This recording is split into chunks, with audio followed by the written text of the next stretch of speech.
It is the aftermath of the war to end all wars, and Europe begins to pick up the pieces.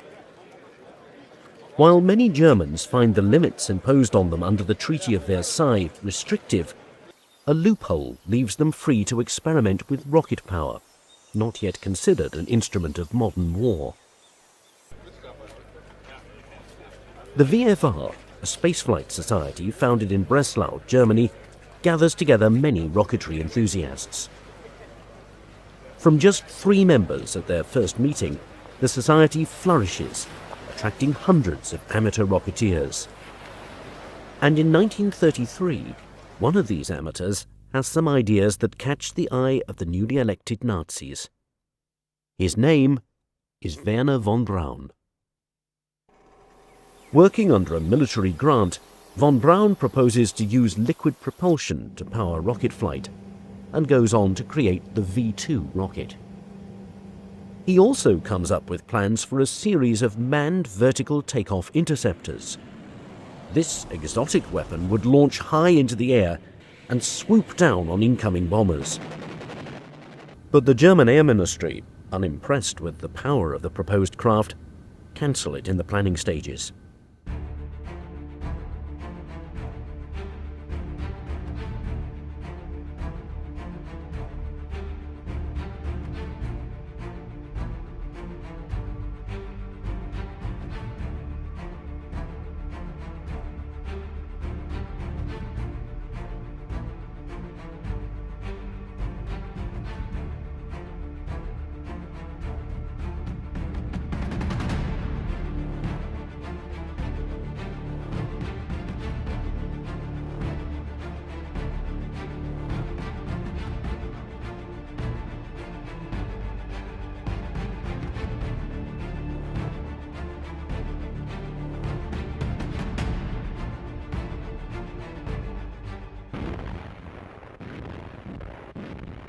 (1941). Hitler's plan for an 11-month war has stretched into 2 years. The German Air Ministry has a new rocket-powered interceptor in development, one slightly more conventional than previous efforts. The Messerschmitt 163, the Comet. If you want a brief description of it, it's like flying a runaway train. Before design plans are even complete, General Oberst Ernst Udet orders 70 of these wonder planes into production. You could describe the Comet as a manned surface-to-air missile. It was not designed to fly long distances. It was designed to take off, climb very fast, shoot down bombers, come back down as fast as possible, land as safely as possible, which could be a neat trick, be refueled, reloaded, and then go up again. That was the theory. In practice, it proved rather more complicated than that. From the mind of Alexander Martin Lippisch, the Comet is a swept-wing design, but with a novel twist. There's no tail wing.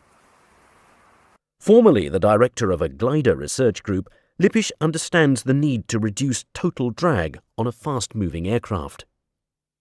This he achieves through his tailless design. As he explains, birds have tails because birds fly slowly, but the Comet is meant to fly fast. The original designer of that family of aircraft, the flying wings, sort of the tailless aircraft, was Alexander Lippisch.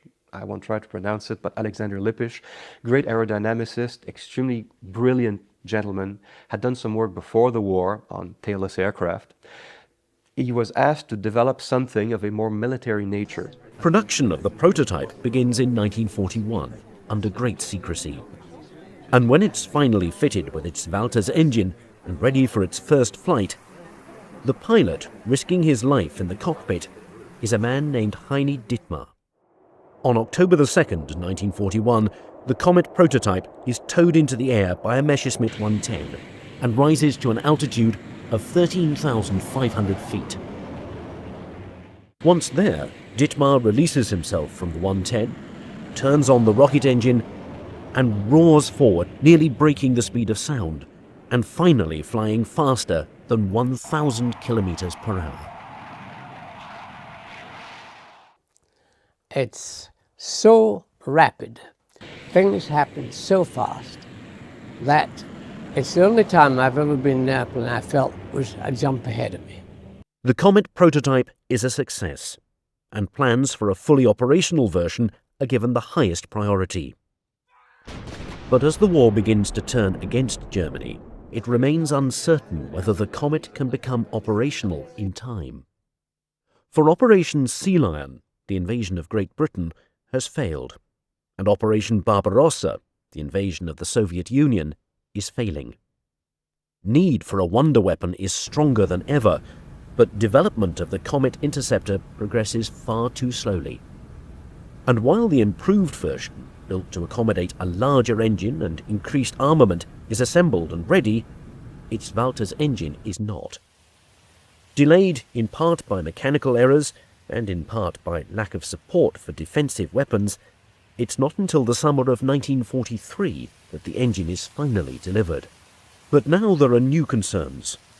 Although an extremely reliable engine, this reliability comes at a cost. For the engine is powered by two very volatile fuels, 3 parts C-Stoff, a powerful reductant, to 1 part T-Stoff, a deadly peroxide. When mixed, these fuels react instantly and violently, thus creating a powerful rocket propellant, but a dangerous working situation. What the Germans used was approximately 95% pure peroxide. That thing, when you put it on your skin, didn't make bubbles. It ate you, literally, ate you alive. It had this extremely corrosive effect on human flesh, any flesh, which explains why the pilots and the ground crews had to wear special clothing. You had the equipment, the nozzles, the buckets, everything had to be used and segregated completely. Fueling, cleaning and refueling of the Messerschmitt Comet is a complicated and dangerous affair. To make room for both fuel tanks in the fuselage, the plane is equipped with jettisonable wheels. Every part of the engine, fuel lines and fuel tanks must be meticulously flushed out after every use. For if even one drop of T-Stoff mixes with C-Stoff outside the engine crucible, the entire plane will explode. But finally, on June the 24th, 1943, the improved version of the Messerschmitt Comet is ready for its maiden flight. The plane is towed out to the runway, and the pilot climbs in. He makes his adjustments and prepares for takeoff. The plane starts traveling at 200 miles per hour down the runway. It jettisons its wheels, pulls up 80 degrees, and rapidly climbs to an altitude of 40,000 feet in an unheard of 3 minutes. When the plane levels off, it quickly accelerates to speeds approaching 900 kilometers per hour, faster than any Allied plane could hope to match. It had a very, very fast dive, even with no power. And of course, it was entirely a clear weather machine, because when you ran your fuel out, you had to glide back to your airfield. The only thing was, when you got to your airfield, you had to make sure that you had no fuel at all aboard, because they were very explosive fuels, and even a hard landing and some fuel aboard would cause the whole aircraft to disintegrate. It is more maneuverable around all 3 axes than any known airplane, and nearly 200 are produced for active service. Combat operations begin in 1944, and as expected, Allied fighters are at a complete loss as to how to react. A red version of the plane is produced, recalling aviation legend Manfred von Richthofen, the Red Baron, although not all pilots are happy with this ominous reminder. But still, there are more problems. Because the cockpit is not pressurized, pilots suffer gastrointestinal problems and must be fed special low-fiber diets. Also, the Walter's engine is prone to cutting out during flight, and while the Comet is a highly efficient glider by necessity, it can become difficult to control at top speeds. As such, only very experienced combat pilots are capable of making any enemy kills. And once Allied fighters take note of the Comet's short, powered flight, They wait the plane out, pouncing on it after its engine shuts off. Finally, the superior gliding capability of the swept-wing design proves detrimental to safe landing, causing the aircraft to suddenly rise back into the air with even the slightest updraft. In short, more planes are lost to landing accidents than result in enemy kills. Messerschmitt and the Luftwaffe certainly knew that the Comet had limitations. An improved version with a pressurized cockpit was developed, for example, the 263, which was, I believe, turned over to Junkers. So it became the Junkers 263. Had a very sort of egg-like appearance, landing gear could retract but very narrow track, different engine. In this design, the fuselage is stretched to accommodate larger fuel tanks for longer range. The new engine is to be equipped with 2 chambers, one to provide power for takeoff and climbing, and the second to provide adjustable cruising power. The aircraft is designed to reach an altitude of 40,000 feet and to still have 100 minutes of fuel left for combat. And it's hoped the new retractable landing gear will prevent any further costly landing accidents. Also, the pressurized cockpit, intended to eliminate pilot health concerns, is to be fitted with a bubble canopy to improve the pilot's rear view. Had this plane become operational, it would certainly have been capable of far more combat kills than its predecessor. But by 1945, progress on the project is so slow that it's only reached the prototype stage. And when the Junkers factory is later overrun by Soviet troops, the one and only completed aircraft is taken back to the Soviet Union. As a viable combat aircraft, its success was mixed. Given the resources that were poured into it, keeping in mind that Germany, 1943-44 resources were at a premium, you didn't have like money and stuff to throw away, one could argue they might have been better off using something else, like manufacturing other types of aircraft, piston-powered aircraft, fighters, for example. The Comet was pretty much a one-off issue.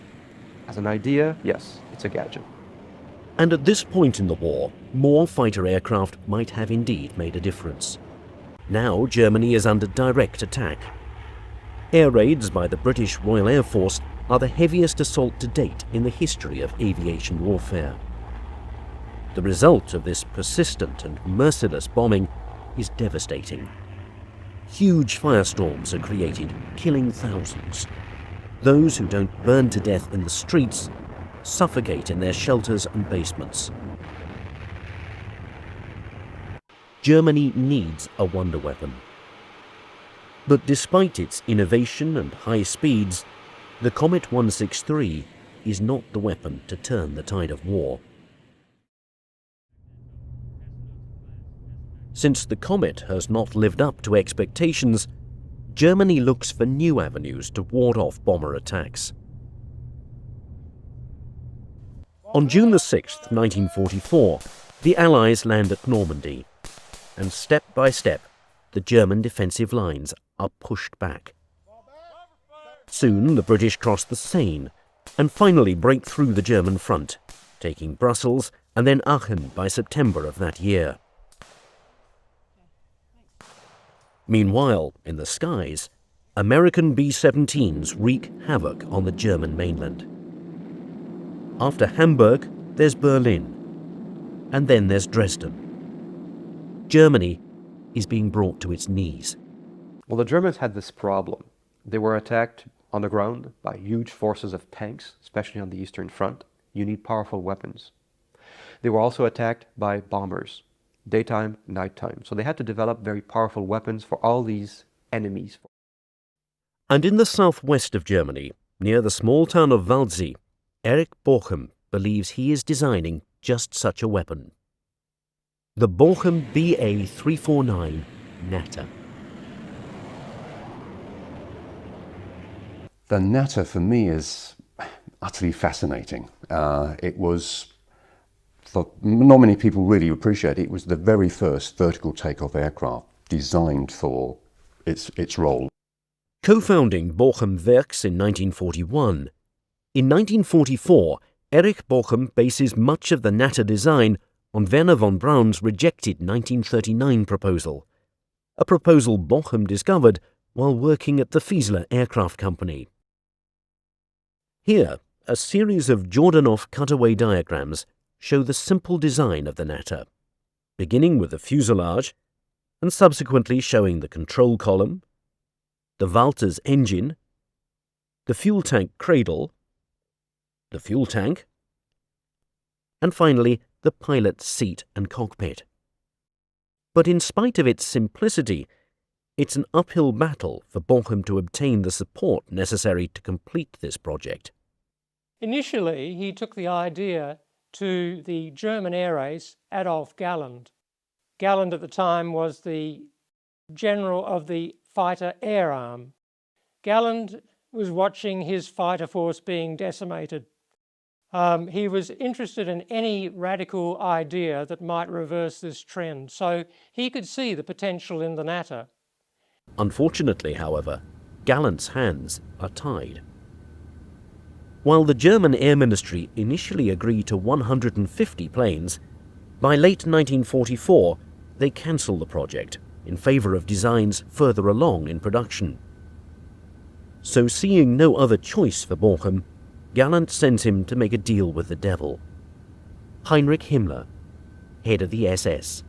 Bochum was granted an audience, and it was clear that Himmler wanted to take the Natter under his control. At this stage, Himmler's power was in the ascendancy. Himmler's power may be in the ascendancy, but it's not yet unchecked. Earlier that year, he had had Wernher von Braun arrested, only to have Hitler release him 1 month later. So now Himmler operates with some caution. But ultimately, the SS agreed to take control of the Natter project and immediately reorder the 150 planes the Air Ministry cancelled. In response, the Air Ministry reversed their earlier decision and order 50 more for themselves. So finally, construction begins on what is quite possibly the most radical design of World War II. The fuselage is mostly a series of wooden frames covered with plywood sheeting and held together by screws and glue.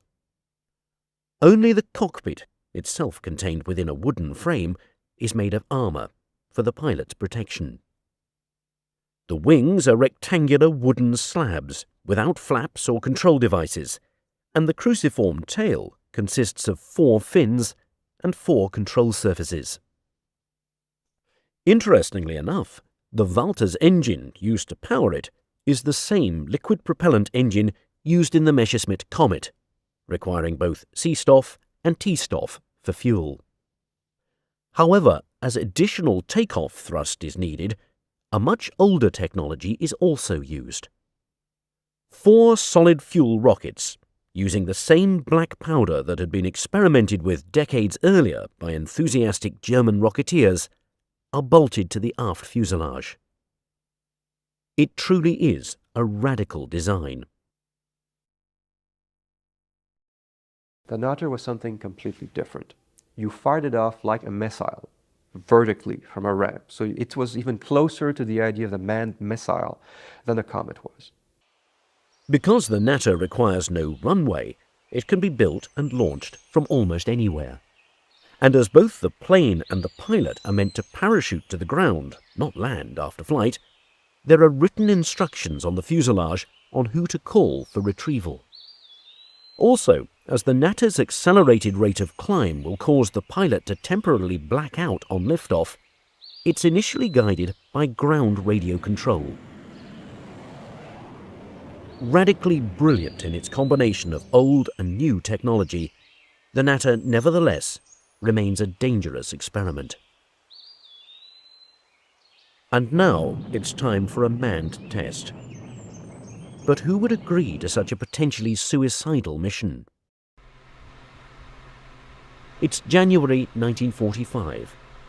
The war is going very badly, and the SS, now in complete control of the Natter project, are demanding a manned launch. They begin the search for a qualified pilot, but a pilot of a very particular kind. The kind who might be convinced to accept a mission that could go disastrously wrong. The answer to their prayers is 22-year-old Lothar Sieber. A remarkably experienced pilot, he had worked for the secret KB-200 unit, flying captured Allied bombers, including American B-17s. But 2 years earlier, Sieber had lost his rank of Oberleutnant after being court-martialed on an alcohol-related charge. Demoted to a mere Gefreiter, or private first class, now his only hope of regaining his former rank is the Natter. But there is one snag: Gertrud Nardit, his fiancée. The two are engaged to be married, and the question remains, will Sieber risk his life and the future happiness of the woman he loves just for the rank of Oberleutnant? They must have been quite deeply in love, because when, prior to Sieber taking off in the Natter, he wrote a will the day before, and it's a very touching document in which he says that he leaves all his worldly goods to his fiancée, and as well as that, he said that he would be happy if she would take his name, even though they weren't married, if he should pass on.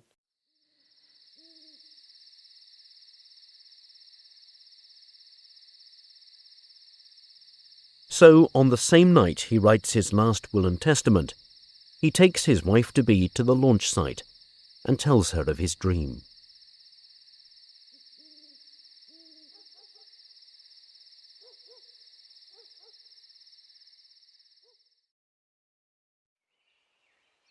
On March the 1st, 1945, Lothar Sieber is the first pilot of the Luftwaffe, the first of the world, to man a vertical takeoff interceptor. The flight lasts 55 seconds and reaches 1,600 feet. But when the canopy is released, Sieber fails to eject himself, and he goes down with the crashing plane. The Balchem Natter's first pilot is dead. The test, a calamity. Nevertheless, in the month that follows, 3 more unmanned test launches are conducted. Shortly after that, the plane is put into operation, with a battery of 10 at Kirchheim, near Stuttgart. So it is, in April 1945, that pilots stand alert, ready at a moment's notice to launch the Natters and engage approaching enemy fighters. But the fighters don't come. The pilots are looking in the wrong direction. For the Allies no longer attack from the sky, but from the ground. On April the 20th, 1945, the US 10th Armored Division drives its tanks and troops into Kirchheim, and the next day crosses the A21 Autobahn into the Natter launch site. Fierce fighting ensues, but there are no Natter planes left for the Allies to capture. Under SS orders, they have all been destroyed. The first manned vertical takeoff interceptor never sees even 1 day of action. While the mere idea of a wooden supersonic plane is completely unheard of outside the chaos of the Nazi regime, had the Natter fought in battle, it certainly would have caused some damage to the Allied bombing force. For, as unpractical and dangerous as it is, the Natter could still reach a height of 30,000 feet in a matter of minutes, and would be prepared to fight the enemy with a salvo of high-powered rockets. Having no cannon, the Natter was fitted with rockets, unguided rockets, 55mm Orkans. They would be aimed visually at the pilot. Once he got close enough, he fired them at the bomber. Hopefully 1 or 2 would hit the aircraft. And once that was done, being unarmed, the pilot would sort of break up the aircraft. That's how it worked. It would pull a lever, the canopy, the cockpit section would go one way, the rear of the aircraft would go another way. Both sections would come down, hopefully in one piece, to be reused. The end would come down by its own parachute, the front part of the fuselage would come down by its other parachute, and at a certain safe height, the pilot could actually just get out and come down by his normal parachute.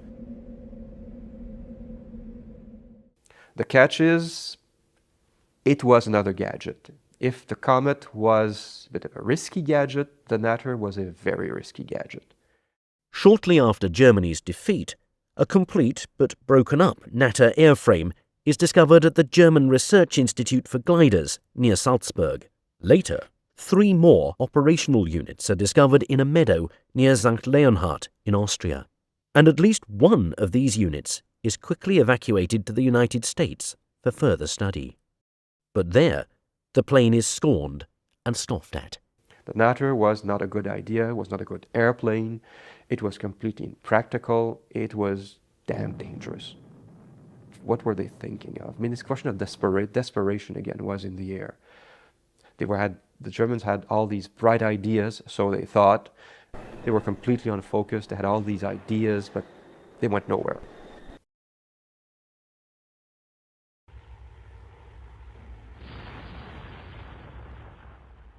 The last few months of the war, the Allies had such overwhelming firepower, control of the air. Whatever the Germans would have had, other than the atom bomb, wouldn't have had any effect at all. But is it really so easy to dismiss German ingenuity? While in practice these wonder weapons certainly did not work as planned, ultimately they do lead to some very important later developments. The Natter for me is really the precursor in concept terms to the space shuttle. You can send something up, you can get it to do its job, and then it all comes down again and you can reuse it. For all their differences, both the Bochum Natter and the space shuttle have similarities. Both are monoplanes. Both take off vertically, use liquid propulsion and solid booster rockets, and both are initially guided by autopilot. But then these similarities shouldn't really be all that surprising. For who is the man considered the father of the United States space program but Wernher von Braun? The very same man whose original vertical takeoff proposal inspired Erich Bochum to build the Natter, thus cementing the legacy of Hitler's rocket men.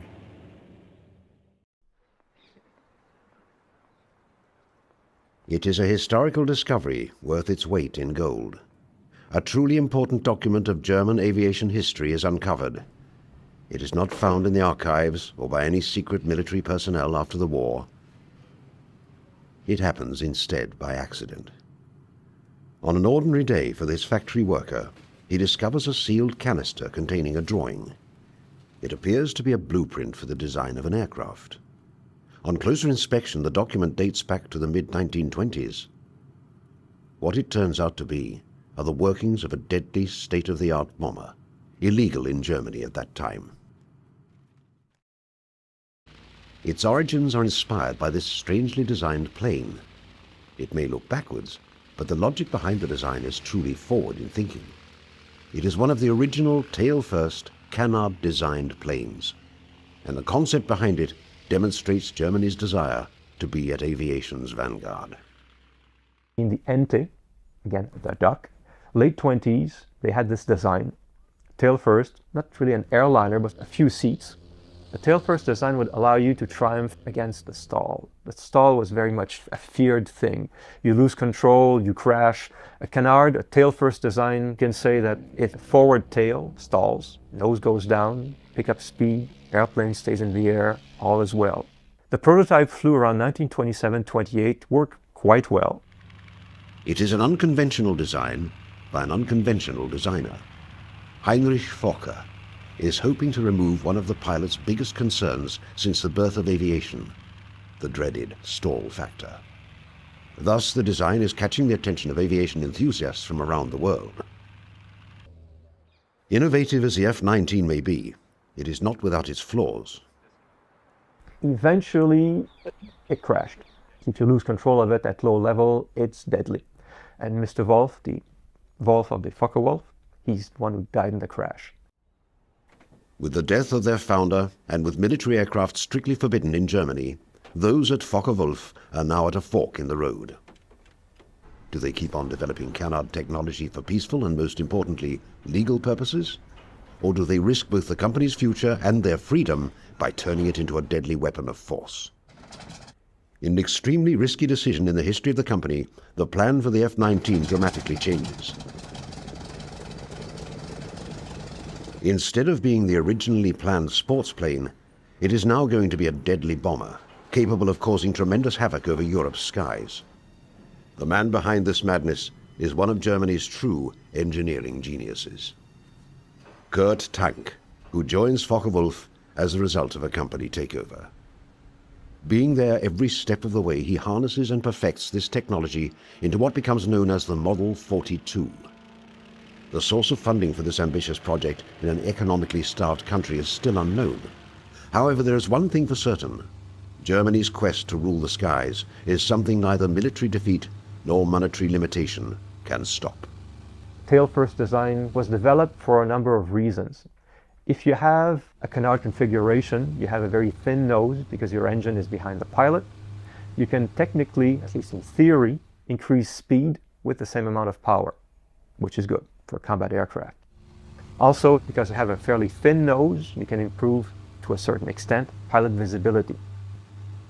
When completed, this aircraft, powered by BMW's V12 engines and possessing a maximum speed of 200 miles an hour, is for Germany both her sword and shield.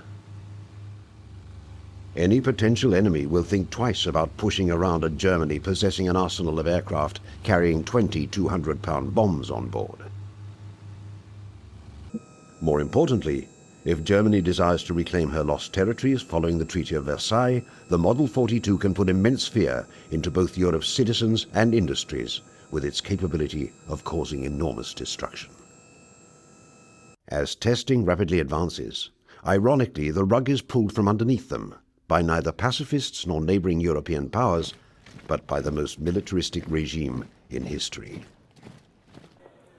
As Hitler's Nazi Party comes to power in 1933, the newly installed Chancellor's main interests are in maintaining and consolidating his power. An illegal aircraft project, if discovered, could be the end to his fragile rule. As a result, the project dies alongside German democracy. Although the Model 42's future is ended with the single stroke of a pen, the concept of canard technology lives on. Focke-Wulf obeys the government's decision, but at the same time rapidly develops what is known as short takeoff and landing technology. One of its crown jewels is the FW-61, the world's first fully controllable helicopter. Its creator, Professor Heinrich Focke's, much like his German predecessors, symbolizes that an idea can never be defeated, no matter what obstacles it may face. Had this bomber plane been approved for production on a massive scale, one can only imagine what impact it would have had on the Second World War. It is one of the conflict's greatest what-ifs. In fighting both Britain and the Soviet Union, it might well have tipped the scale in favor of Germany. The Model 42 thus may have resulted in a soaring victory and changed dramatically the outcome of the war in Europe.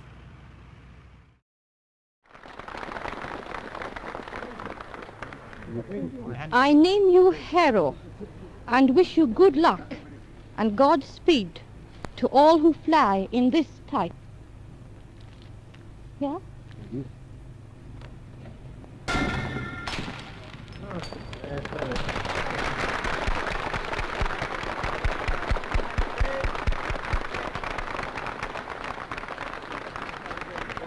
Thank you very much. Despite the enthusiasm at Handley Page, the mood in England at this time is anything but cheerful. By 1937, the drums of war are beginning to be heard across the nation. Never has this been more evident than at these factories, where the Harrow is being introduced in an attempt to showcase Britain's military power. Unfortunately, it is technologically years behind the now cancelled Model 42.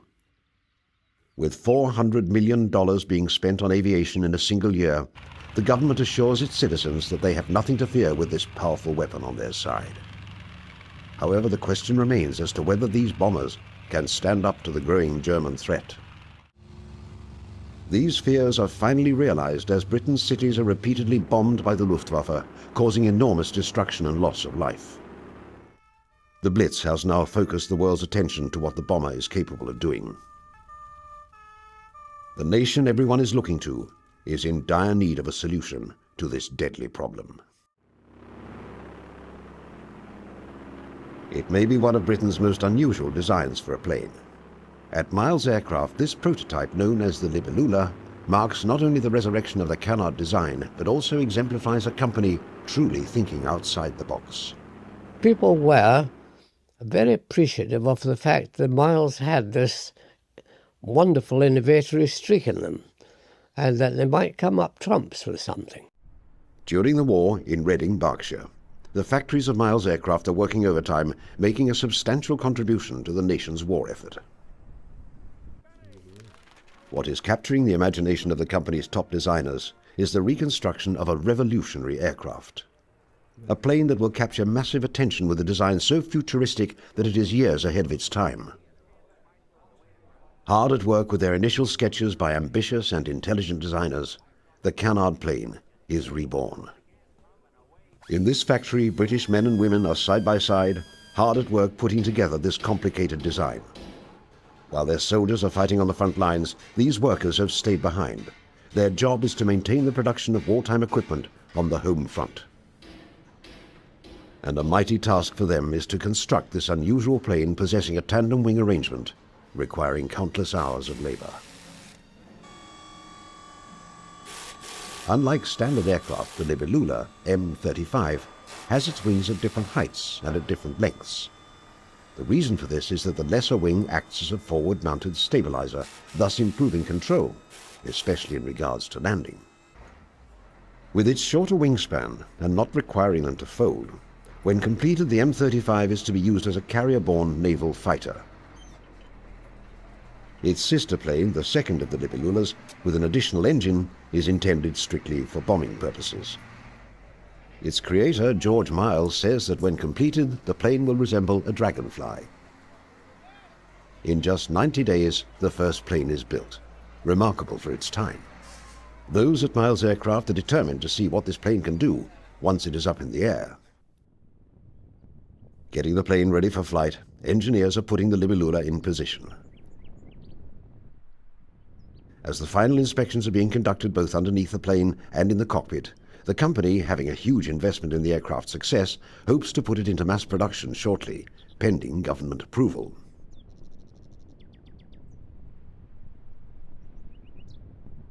Possessing a tricycle landing gear, the intent is to achieve complete stability when landing.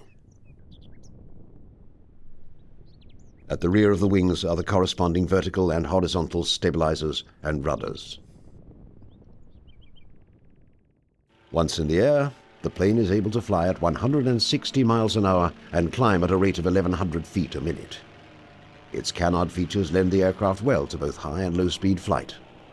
With all of its advantages, however, the Libellula is not without its drawbacks. So the Libellula, the problem was to control the aircraft for takeoff and landing. It had two sets of flaps with 5 settings for each set.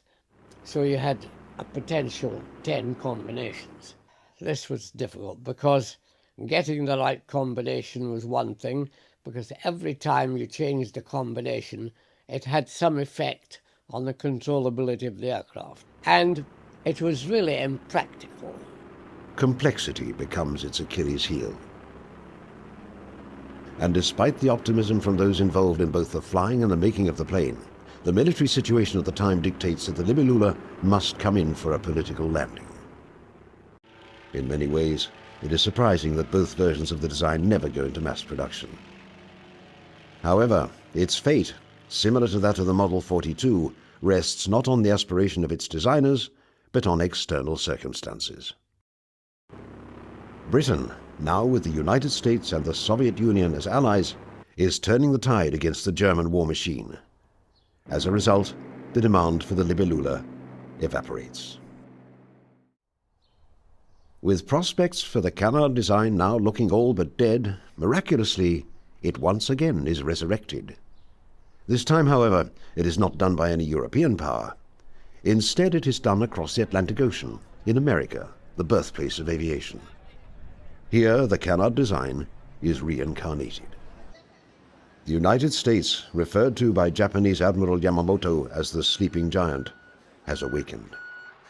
Having an industrial capacity second to none, geography is the country's greatest asset. A massive labor force working uninterrupted without fear of factories being bombed is Uncle Sam's greatest advantage. And aircraft production is no exception.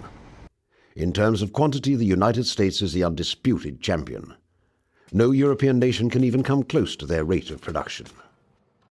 However, while the country leads in quantity, it is quality that one aircraft company aspires to excel at. But there was definitely a potential there. So Lockheed started to look at what kind of airplane could be designed around a turbine engine for high-performance aircraft. It is Lockheed who believes it has the jet-powered solution for the fighter. One of its most secret projects of the war is the L-133 prototype, which is tested to see if this new technology can be harnessed into something tangible for the United States military. Thus, the canard design, an important component of the project, rises from the ashes. At first, the Army Air Force show interest in the project. The emerging military-industrial complex, however, dictates the final decision, with it becoming a case of quality versus quantity that ultimately determines the project's future. They looked at it and sort of, well, this is all very interesting, but you have an engine that's a wee bit on the complicated side, and you're producing Hudsons for the Brits, Lightnings for us, you're producing light transport aircraft, and in some cases, like Lightning, for example, your deliveries are good, but may not be quite as good as we would like them to be. And you want to get involved in the design of a new type of engine and a new type of aircraft. Please slow down. Our enthusiasm is not necessarily there. With war raging on in both Europe and the Pacific, a policy of producing what is known and reliable is enacted. Every second must be accounted for. With the possibility of the model not functioning properly, precious time must not be spent testing the unknown. Thus, the L-133 becomes, much like the Model 42 and the Libellula, an aircraft whose potential remained unfulfilled. There is no doubting, however, with its state-of-the-art technology, the development of the L-133 would have brought canard technology to a new level. It is the right place, just not the right time for Lockheed. To the employees at Curtiss-Wright and canard enthusiasts, deliverance has arrived with the XP-55, known as the Ascender. With the main wings located at the tail end of the fuselage, it is certain to attract attention due to its unique design.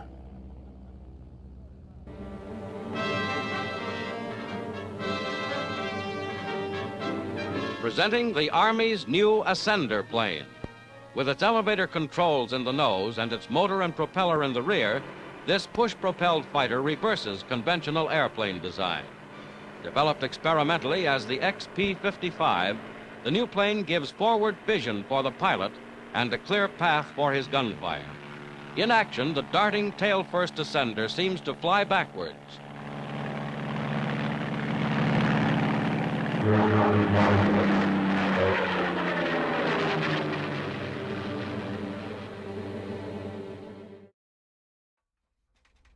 Its origins lie in an Army Air Corps flirtation with unconventional aircraft design. And nothing defines the unconventional like the tail-first plane. Despite a policy of turning out proven aircraft on a massive scale, there is some room for experimenting. Originally intended as a design to be powered by Pratt & Whitney liquid-cooled H engines, it is perhaps the best chance canard technology has of becoming more than just a blueprint or a workable prototype. Mass-scale production is the ultimate goal of its enthusiasts. After extensive testing, it appears that the Ascender is the best hope in achieving this goal. The Air Corps is impressed so far and asks for 3 prototypes to be built. The plane's future, however, comes crashing down with its first prototype. A stalling malfunction results in the first Ascender taking a 16,000-foot nosedive. As the company attempts to fix this problem, competing technology is evolving faster than XP-55. In the end, the project is cancelled indefinitely. It is not worth either the government's time or money, to further pursue such a risky endeavor. Despite its name, in the end, the plane does nothing but descend into the depths of aviation history. By 1945, as Japan enters the fourth year in its war against the United States, the sleeping giant that Admiral Yamamoto feared would awake is now on his nation's doorstep. After massive casualties on both sides, American military power is successful in pushing back Japanese forces through both its superior air and sea power. The American mainland remains untouched after Pearl Harbor, with military production skyrocketing. Japan, a nation that seemed invincible in early 1942, is now feeling this incredible American force wreak havoc over its mainland. In particular, Japanese cities and their inhabitants feel the horrors of an air war that does not distinguish between military and civilian targets. American B-29s, leaving from the islands of Guam and Saipan, fly a total of 107 bombing raid missions on Japan's cities in just 1 year. One particular raid that takes place on the night of March the 9th destroys 250,000 homes and burns almost 100,000 citizens to death. In General MacArthur's historical report, he writes that the effect of these raids rocked the nation to its very foundations. With each passing month, the casualties keep escalating, with nearly 3 million people killed. Mass famine is spreading, with an estimated 10 million people suffering from serious malnutrition. Japanese Admiral Matomi Ogaki, writing in his diary on June the 18th, asks, "Does the enemy intend to destroy all of the cities in this country?" General Curtis LeMay, a key architect of this bombing strategy, pledges to bomb and burn them until they quit. The only problem for LeMay is that with a schedule of approximately 16 burn jobs on urban industrial areas every 3 to 4 days, by mid-August, American bombers will run out of cities to destroy. Japanese air forces are proving incapable of preventing this mass destruction of their homeland. A carrier raid in March of 1945 results in 161 out of 193 Japanese aircraft being shot down by American forces. Vice Admiral John S. McCain pledges to hunt down and destroy every damn plane in Japan. Despite the much-feared kamikaze tactics being employed by Japanese pilots, American military leaders are no longer planning the possibility, but the eventuality, of Japan's surrender. The maps being used by both the Joint Chiefs of Staff and the President show that whether it is through a ground force invasion or through the dropping of an atomic bomb, Japan is a nation on the brink of defeat. The only decision being made by the political and military leaders of the United States is which course of action they should embark on in order to achieve the goal of an unconditional surrender. To those Japanese military leaders who are in their last throes, their hope is to develop a highly maneuverable interceptor plane to act as an antidote against American B-29s.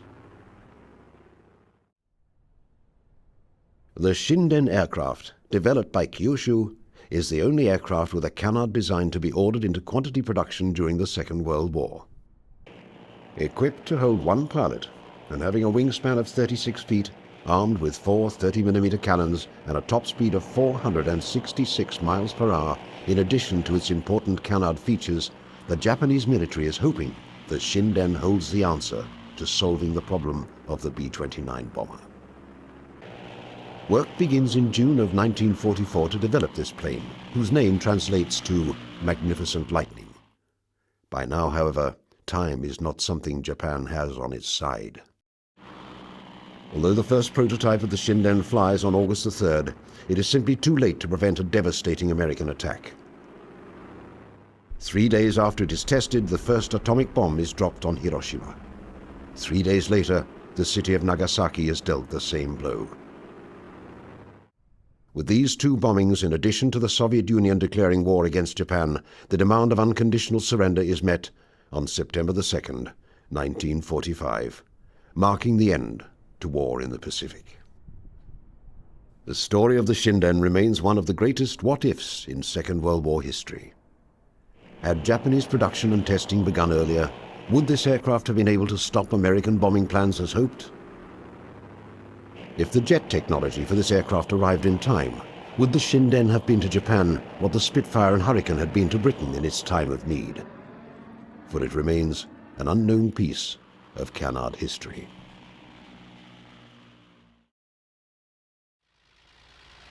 The canard design, with its origins dating back to the Wright brothers and their first flight of 1903, is a story of aviation constantly having to overcome the barriers and obstacles put in its way. It is a story of emerging and innovative technology locking horns with the politics of its time. Whether it is a result of a new government taking power, the policies of production, or of a country in desperation, canard technology never soars above these barricades in the first half of the 20th century. There is no doubting, however, what canard technology represents in the history of aviation. It symbolizes the innovative spirit, and it symbolizes the proud heritage of aviation. The canard design is to be remembered through its planes and by the people that created them.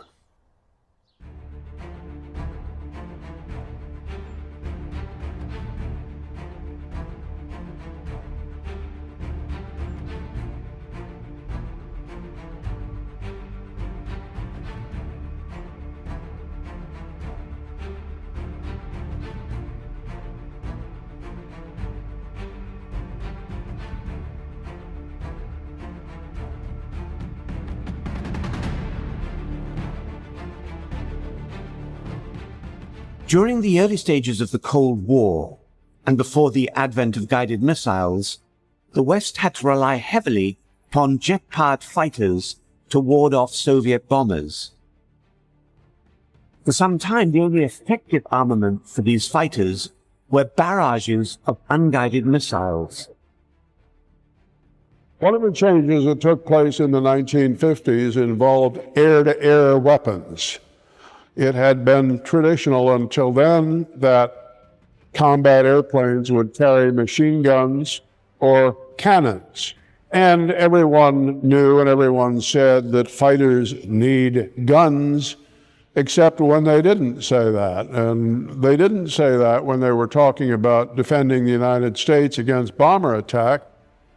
They designed several types of interceptors that used partly or entirely unguided air-to-air rocket projectiles.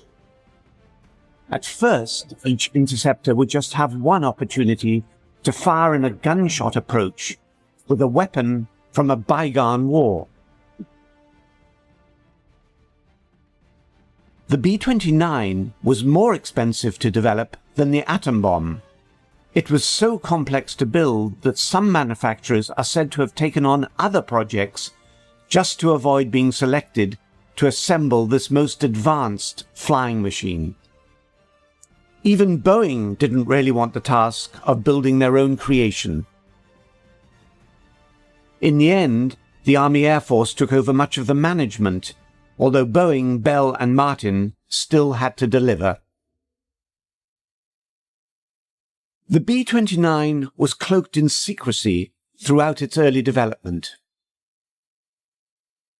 Occasionally details were released, but this was really disinformation to confuse the enemy, who by 1944 had seen enough of the superfortress to fear its destructive capability. In one such subterfuge, a single B-29 was landed near London to convince the German High Command that many other B-29s were to follow.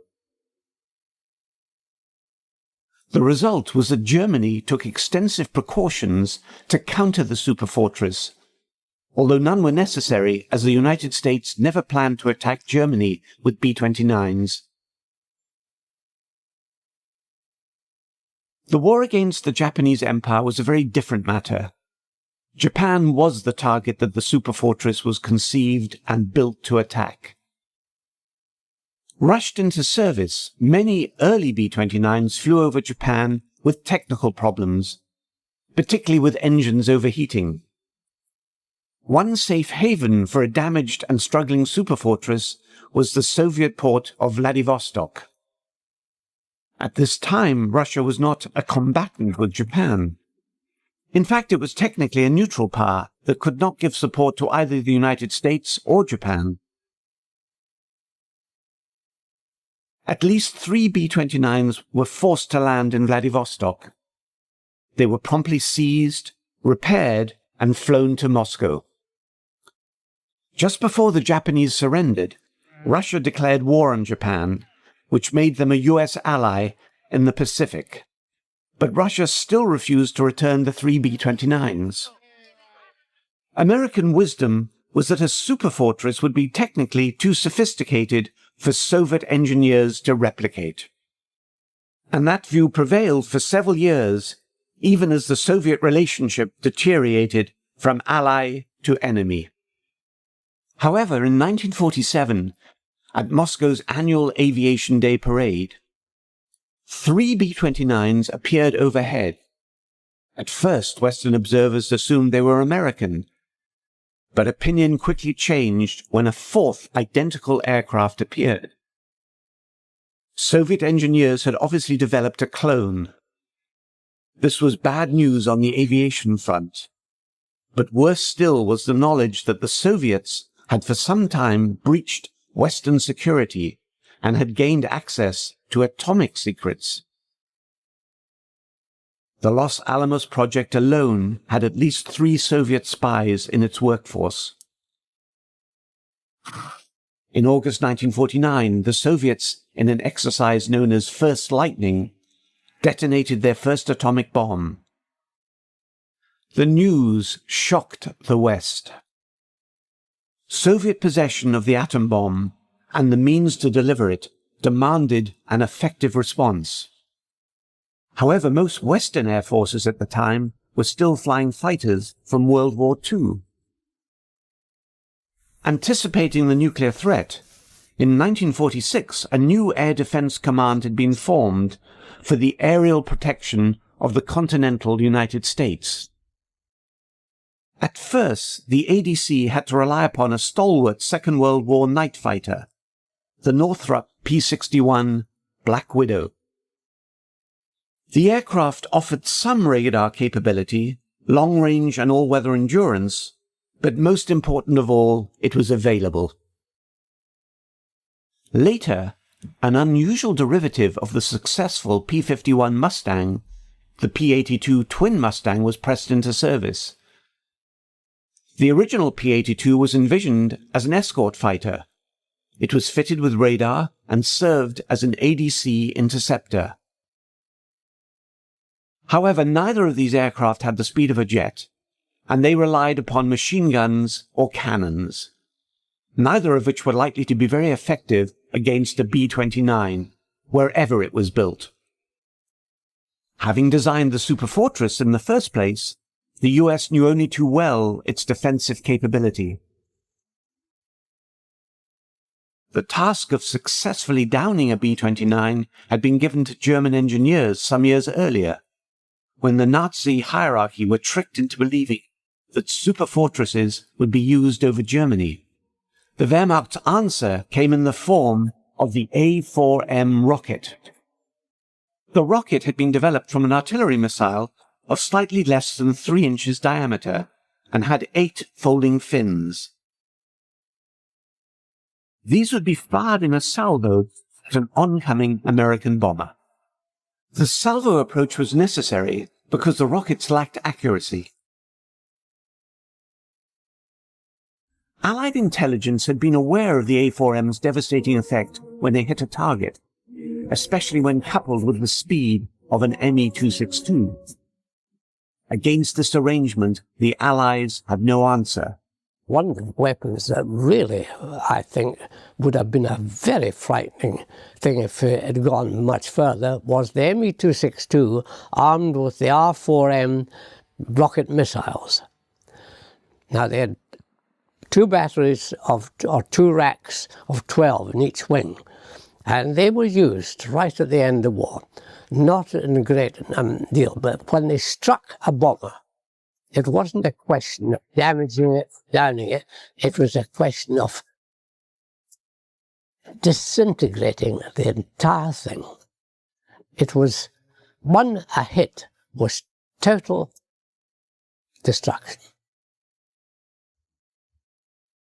The technology was really quite basic. In the 262's case, the launch platforms were basically carved out of wood. Other German interceptors using the A4M were fired from a simple metal tube nicknamed the stovepipe. Apart from the A4M's motor, the only other technology it employed was its folding fins, which snapped open after launch. FW-190s and Me-262s were adapted to use Germany's new rocket defense. However, there was one aircraft that was built around the A4M, extremely ambitious and reflecting the desperate state of the Third Reich. The Bachem Natter's sole reason for existence was to deliver the deadly folding fin rocket. The Natter used a chemical-driven Walter rocket as its main motor. 4 solid-fueled rocket power plants aided its vertical takeoff. Bachem's design only flew on one occasion and killed its young pilot in the process. But knowing of its deadly potential, Allied ground troops were to prioritize the capture of anything to do with the A4M. Fast forward to 1949. NATO gives Russia's clone nuclear bomber the codename Bull. By this time, some of America's first-generation Air Defense Command jets were close to delivery. Many of them were developed for use with 2 valuable assets that would help reduce the Soviet threat. Firstly, the US had improved on the A4M concept with the introduction of a 4-finned, 2.75-inch rocket that would ultimately be named Mighty Mouse, after the popular cartoon character of the time. Quite a few of the aircraft projects in the 1950s did away with the gun. It was thought the gun, and in other words, close-in fighting was no longer required. It would be air-to-air missiles. But you can only carry a small number of missiles at the time. And so an alternative to the gun was the unguided rocket. In America, the version was known as the Mighty Mouse. Airborne radar was also coming of age.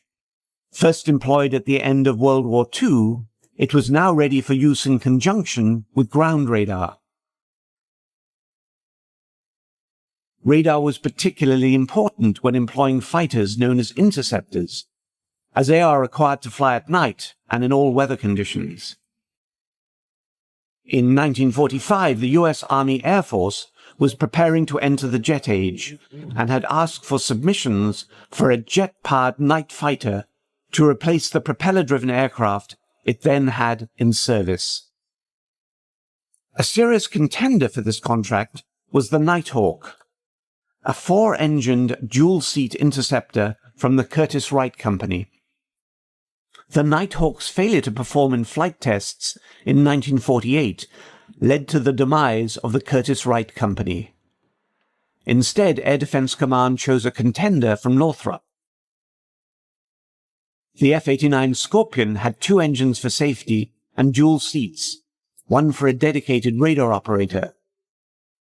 The Scorpion was to be equipped with cannons because Mighty Mouse was not yet available. Delays in delivery of the F-89s had the advantage of enabling them all to be fitted with folding fin rockets. In fact, the Scorpion could carry 102 of the rockets. The F-89, which was quite an interesting aircraft with big rocket pods out on the end of the wing, and pretty heavy aircraft, but the usual case that we've done in so many of our aircraft, by the time we get through hanging things on them, they're all underpowered. and the F-89 didn't last long, but it was one of the airplanes in the air defense development that took place as we moved into the Cold War time frame and our expectations that we might have to fight Russia.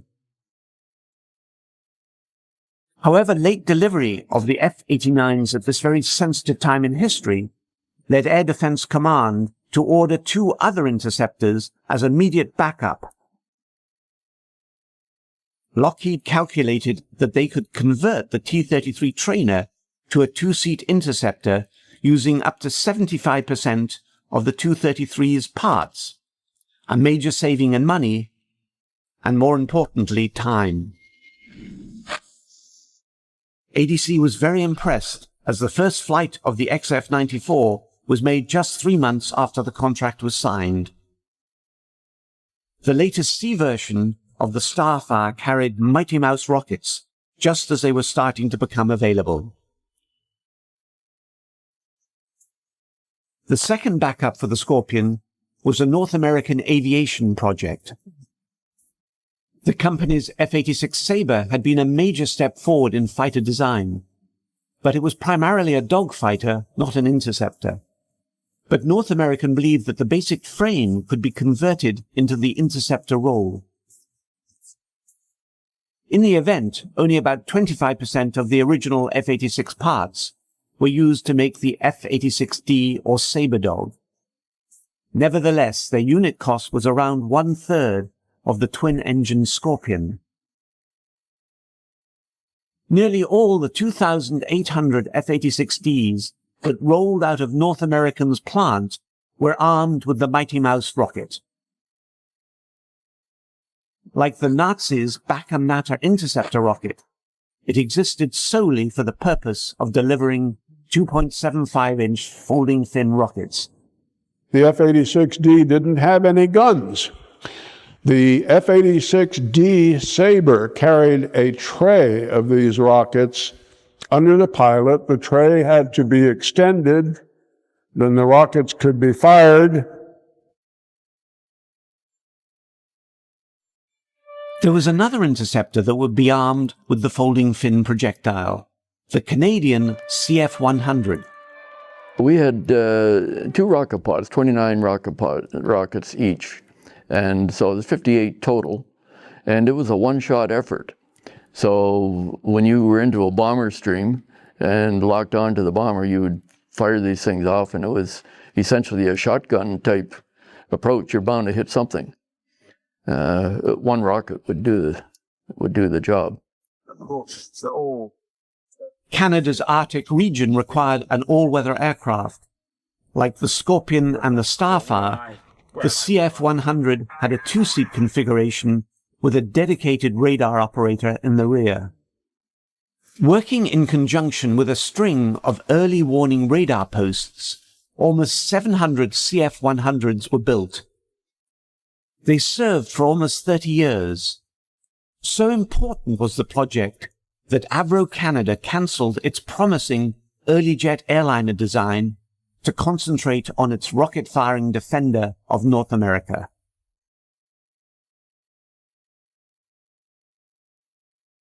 Eventually, Mighty Mouse rockets were superseded by supersonic surface-to-air missiles like the Boeing Bomark. Army Nike shorter-range anti-aircraft missiles took over much of the air defense role in the mid to late 50s. Air Defense Command did retain the use of some Mighty Mouse rockets on its new generation interceptor, the F-102 Dagger, but only as support for the Falcon-guided missile, which was the Dagger's primary weapon.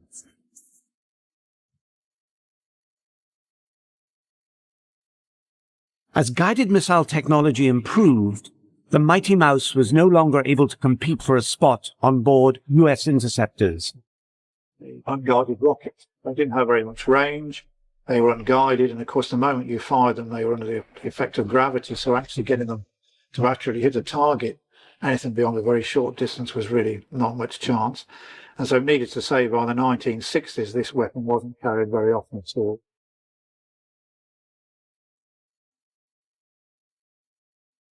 During the Vietnam War, the 2.75-inch rocket was paired with armed helicopters, and it was reborn as a ground attack weapon.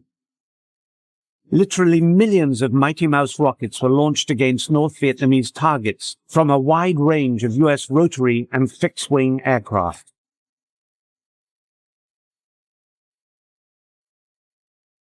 Specialized warheads could be fitted onto the rockets depending on their intended end use, be it anti-personnel, anti-tank, or basic target marking.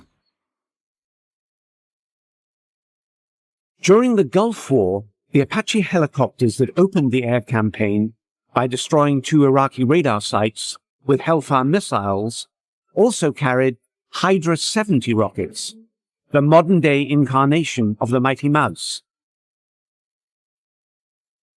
The folding fin rocket was born out of the Reich's desperate need to stop the flow of Allied bombers devastating its territory.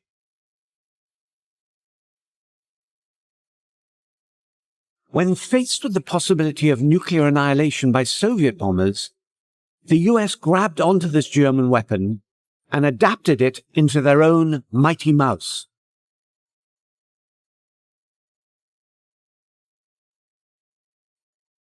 Those surface-to-air missiles and air-to-air missiles would relieve the Mighty Mouse of its intended mission of knocking down Soviet bombers, the folding fin rocket would find new life as a ground attack weapon, a mission it still carries out to this day.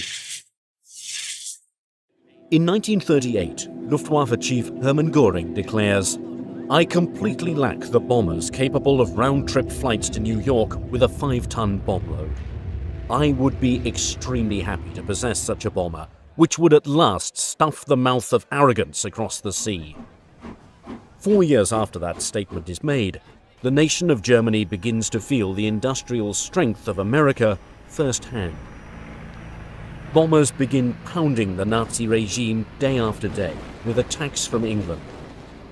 With the United States means of production out of reach, any hope of retaliation seems impossible. Little do American leaders know that 3 planes are being developed in order to do just that. Messerschmitt 264, Junkers 390, and Focke-Wulf TA-400 are being rushed into production to make it across the Atlantic in order to reciprocate this destruction. It is a project cloaked in secrecy for more than 70 years. Many details are sketchy, based on hearsay and unsubstantiated claims. Now take an in-depth look at both the planes and the possibilities they represented. Could they have tipped the scale in favor of the Axis so late in the war? Could they have actually made it across the ocean and back without refueling? Explore alongside historians and experts the story of the America bombers.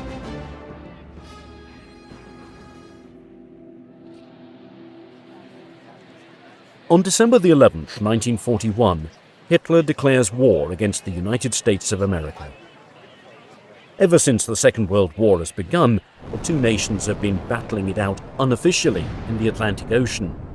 Hitler probably declares war on the United States because there's already an undeclared war going on against the United States of America.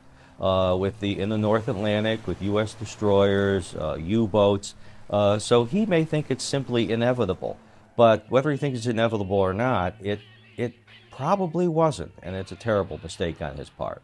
We came in the war because of the Japanese, because of Hitler's stupid agreement with the Japanese. And he lived up to his agreement, but it really did cost him the war. You know, if he'd never made the alliance with Japan, you know, we might be doing this interview in German. Before Pearl Harbor, America supplies the Allies with war materials, causing its ships and German U-boats to clash as a result.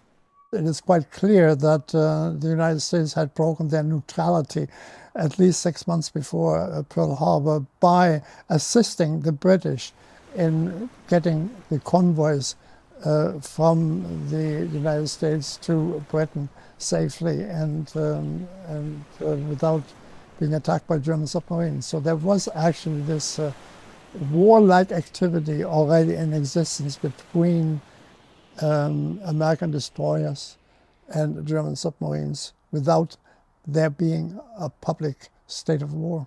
Just prior to Pearl Harbor, there are a series of incidents in the North Atlantic. 3 destroyers are involved in altercations with German U-boats.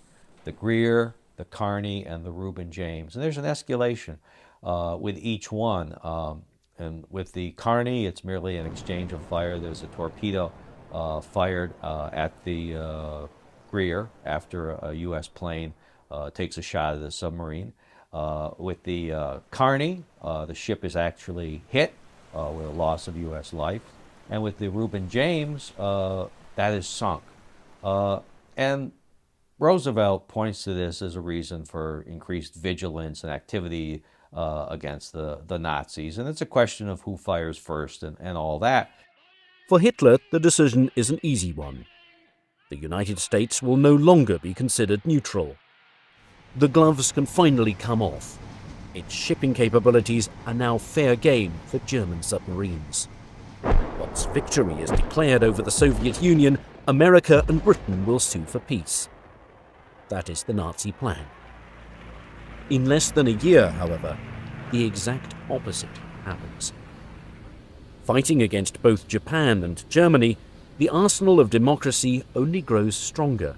The Americans, again, had the resources, they had the industry, they had the time, and this huge industry that could produce trainers, fighters, light bombers, medium bombers, heavy bombers, patrol bombers, any type of aircraft you can think of, and the tanks, and the trucks, and produce the gasoline, and the munitions, and everything else, and the ships. Huge navy. They could do all of that at the same time.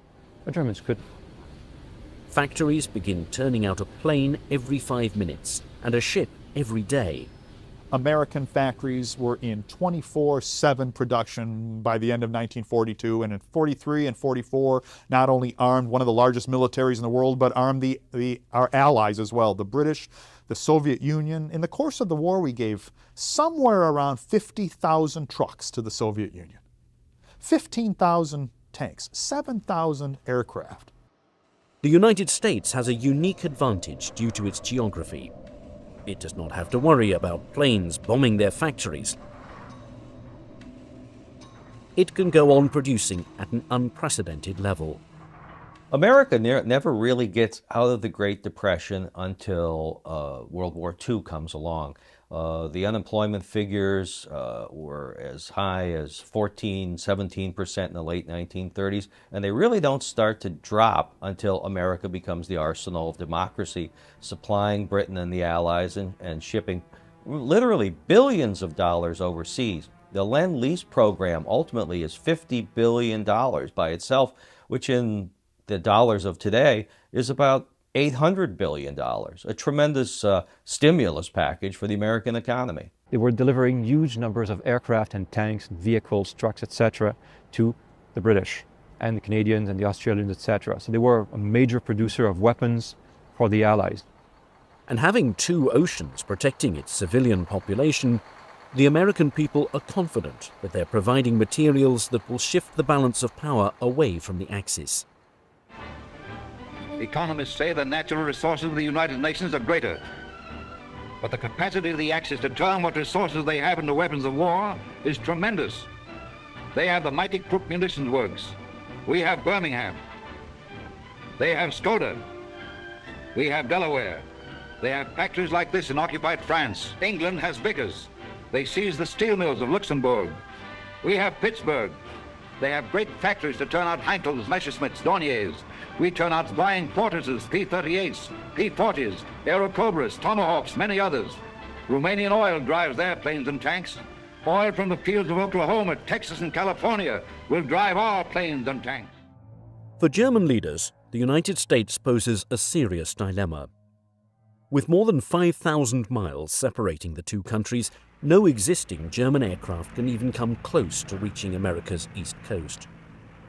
In early 1942, the only strategy available to Nazi war planners is unrestricted submarine warfare. One of the most successful weapons that the Nazis had was the U-boat fleet, the U-boat service, the Kriegsmarine, which is essentially, by the end of the war, a U-boat navy. They were in 1942. They were wildly successful. It looked like they were going to just win the war just by sinking everything in the Atlantic. A plan known as Operation Drumbeat begins with U-boats torpedoing America's shores, sinking millions of tons of shipping. Well, the Americans, of course, were very much surprised by the immediate reaction of, or action, not action by German submarines after the war has been declared by Germany. Germany at that particular time sent a group of submarines over to the American coast, and America was totally unprepared for that kind of assault. And the German submarines over there found absolutely no opposition whatsoever, and it was partly a Turkish shoot for them. The ships were illuminated; they were not in convoys. The cities were not blacked out, so it was partly for them almost a peacetime-like exercise they did, and of course they were very, very successful in doing so, and put America into a state of shock from which it took them many, many months to recover. Operation Drumbeat, or Paukenschlag in the original German, was the first U-boat offensive against the east coast of the United States. And to say that it was a happy time for the U-boats and their crews is understating the case considerably. And in fact, many of them did look back on it as those who survived the war look back on 1942 as just kind of a happy hunting time. It takes all modern nations some time to gear up into a war posture, and it might take democracies longer than dictatorships, and it might take our fractious and argumentative democracy in America even longer than some. And certainly the Japanese bombed Pearl Harbor in December of 1941, and we were at war a couple of days later, but it's not to say we took it with the seriousness that it deserved. And something as simple as blacking out cities on the East Coast was policies and procedures would have to be drawn up. It's not simply a case of everyone in New York turning out their lights at the same time. Now, with illuminated cities along the East Coast, every single American transport which sailed from harbor was nicely silhouetted against a bright background of lights. And U-boat and submarine commanders just could not have had a juicier or more lucrative target. And these experienced crews took advantage of it, sinking somewhere around 2 million tons of shipping in 1942. Caught off guard, it takes time for American war planners to augment their strategy in dealing with this submarine menace. Through the use of a convoy system, as well as ordering mandatory blackouts, Operation Drumbeat fades away. The turning point can be placed at early 1943, in May, I think, when we lost about 40 boats in 1 month or something like that. By 1943, materials and supplies begin reaching Britain with little interruption. Once on English soil, their impact is felt immediately. B-17 flying fortresses and B-24 Liberators begin flying over the heart of Germany. Alongside British planes, the fatherland is bombed mercilessly.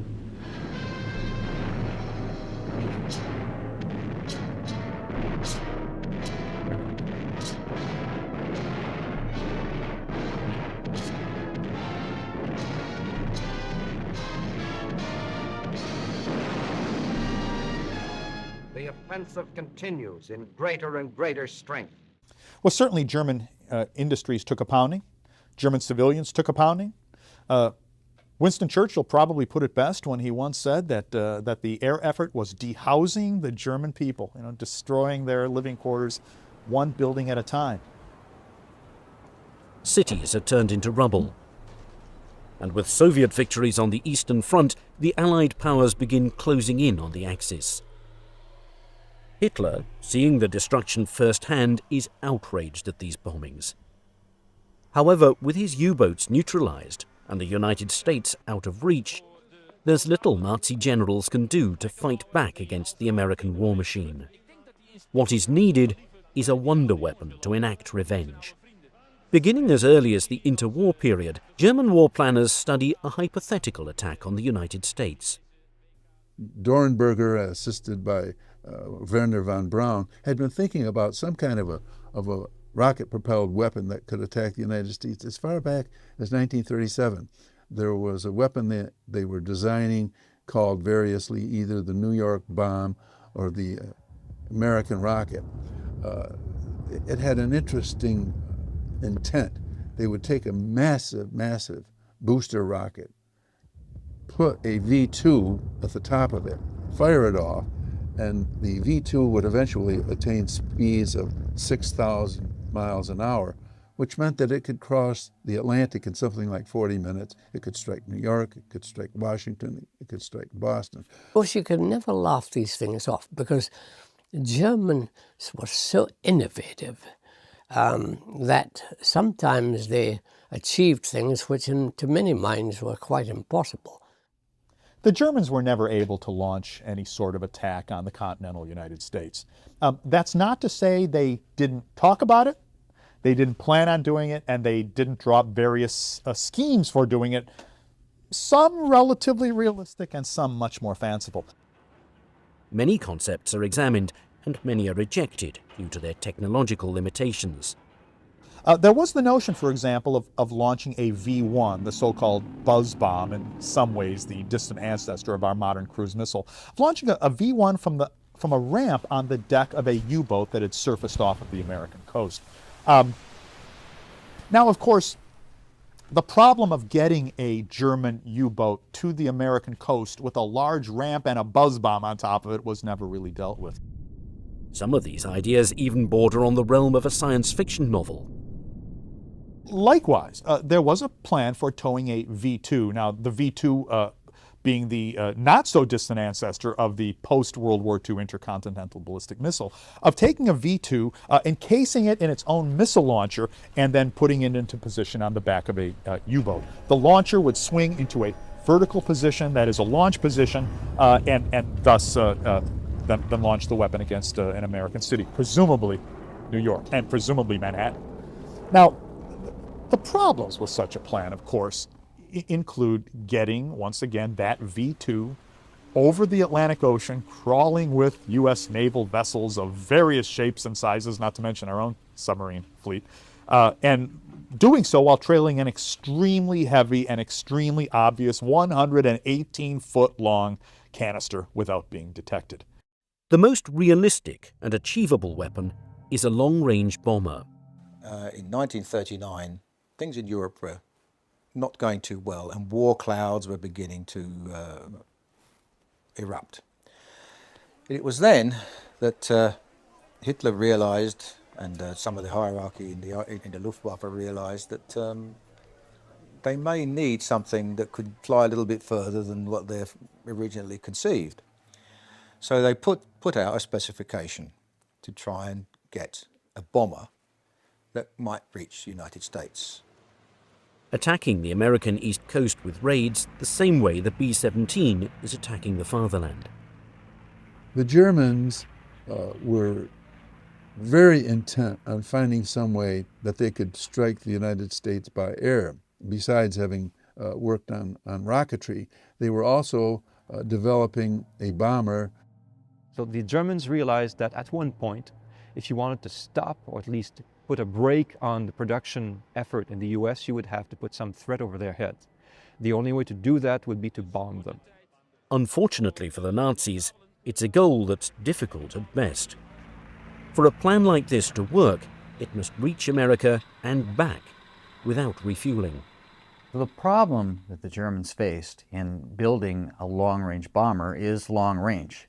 It had to go across the Atlantic, bomb New York City, maybe a little slack time there in case they ran into some fighters or something, and then it had to turn around nonstop without landing and fly back to Norway or the west coast of France, which this is a long trip, and nobody does this today. Your 747 doesn't do this today. They'll land in Europe or in England and refuel and check the plane out.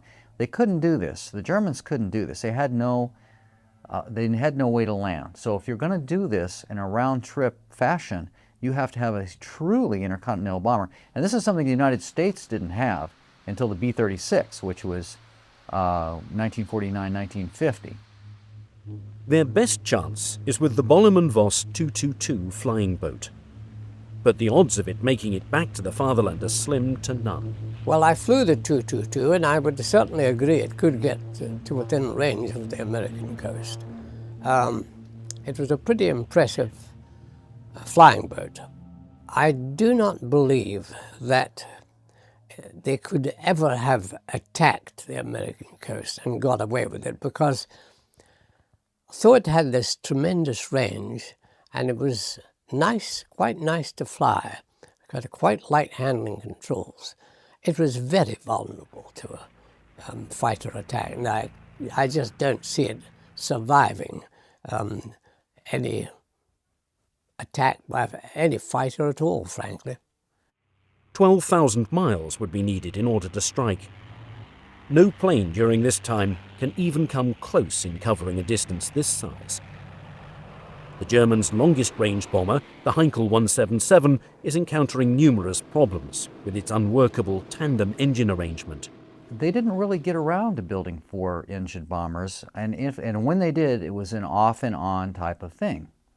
So one general actually was fired over this idea that he didn't come up with a 4-engine bomber later on in the war, Ernst Udet.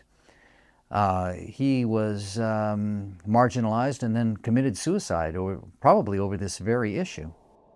A plane of this magnitude must instead be designed from scratch. But they realized it would have to be a very long-range bomber. For all intended purposes, you're looking at the German equivalent of the B-29. And in order for it to work, an enormous amount of time and material is needed for production, development, and testing, something the Germans are lacking by this time. There were lies about the stocks of aluminium available. Production had not been rationalized, civilian resources had not been mobilized, and there was still a belief on the part of fighter pilots that quality was what mattered and that you would only get that by producing aircraft in relatively small numbers. So mass production was avoided. In 1944, Britain alone had 12 factories that employed more than 10,000 people. Germany only had 2. Despite these roadblocks, Adolf Hitler, having a fascination with wonder weapons, enthusiastically gives a green light to the project. The America bombers are born. To provide a buffer of relief, Nazi planners believe they have a perfect halfway point. The Azores, an archipelago of 9 islands located 900 miles east off neutral Portugal, is ideal for a project of this nature. Now they realized that the distances were huge. Actually, that's why they considered using the Azores as a base. It's halfway across, not quite halfway across the Atlantic, but it's certainly closer than bombing from bases in France. So there was definitely an interest there. In 1940, after the fall of France, Admiral Raeder strongly urged Hitler to occupy them before the Americans could get to the islands first. At one time, it was speculated, even Hitler suggested, that perhaps they should invade the Azores and take over the Azores and use it as a jumping off point for their long-range aircraft to fly to the States. Now, if German planes are given permission to land the same way German U-boats are allowed to dock, this geostrategic area would be worth its weight in gold. Having the range requirements significantly reduced, the plan to bomb America now appears more feasible than ever.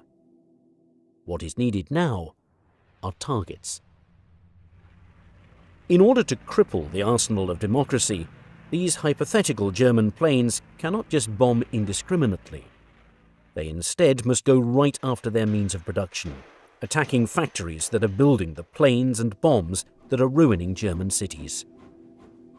Prepared by the War Department in April of 1942, a 33-page document lists 21 potential targets for the Germans to attack. The Aluminum Company of America, located in Messina, New York. The Chrysler Corporation in Detroit. The Wright Aeronautical Company in Cincinnati, Ohio, and many others are the destinations for the America bombers. The targets and the takeoff are set. In looking for companies to build these super bombers, the Nazi regime goes to the very best. They came up with some designs. Of course, every builder would come up with, every aircraft manufacturer would come up with a design, and they would take a look at the designs on paper and select one. Messerschmitt, makers of the Me 109 and the 110, 2 planes that battled Spitfires and Hurricanes during the Battle of Britain. It's also the company that's working on the revolutionary Me 262, the first jet-powered aircraft. Beginning in the late 1930s, Messerschmitt begins dabbling in what is known as Secret Project P1061. Its requirements are for an aircraft capable of reaching bases in Central Africa as well as Vichy French territories. Now, the plan calls for a plane that can reach the United States, carrying a payload of 5,000 kilograms. Messerschmitt came up with an idea that got off the ground, the Messerschmitt 264, and they originally wanted something like 6 prototypes for testing. And if these were proved successful, then they were going to build a fleet of them. Awarded the contract by the German government, workers at Messerschmitt begin working on the aircraft known as the Me-264. Different versions are considered, and once the plane begins taking shape, it starts to look eerily similar to another design that's being constructed across the ocean. So by and large, there were designs. I think there was a Messerschmitt 264, which looks a little bit like a B-29. The 264 was actually quite an interesting aeroplane design. It had a circular fuselage section, which in stress terms was very, very good, because the circle has equal stress points. It was built over a long period of time, and it didn't actually fly until 1942. Originally designed with 4 BMW 801G engines, German officials hoped that a 6-engine version will be in the skies as early as the fall of 1943. However, designers are noticing that the first prototype of the aircraft has a very high wing load. This is resulting in a loss of maneuverability, an unimpressive climb rate, and in-flight instability. 2 more prototypes are to be tested, one with armaments and one that is to be fully completed. However, with the aircraft being years away from flying, alternative designs and designers are sought out. Junkers, makers of the Stuka dive bomber and the Ju-52 transport plane, present their vision of a transoceanic aircraft capable of bombing Uncle Sam. The company is highly favoured amongst top Luftwaffe officials when it's taken over by the government in 1935, following the death of its founder, Hugo Junkers. Having overseen the company's nationalisation personally, Field Marshal Erhard Milch leans towards the alternative. One of their planes already on the books is the Ju-290, an evolution of an earlier design with a greater wingspan, used for long-range maritime reconnaissance and bringing supplies to German soldiers, most notably during their encirclement at Stalingrad. The 290 had the advantage of having a roll-on, roll-off capacity for equipment, because it had a rear door that could be dropped. And that was the big advantage. You didn't need to have trucks to load it and unload it. You could actually drive on and drive off. And that was the major advantage of the 290. The train of thought now is to just enlarge this aircraft for bombing America. The result is the Ju-390, a plane with 6 1700 horsepower engines, a wingspan of 181 feet, and a fuselage that is even longer than the American B-29.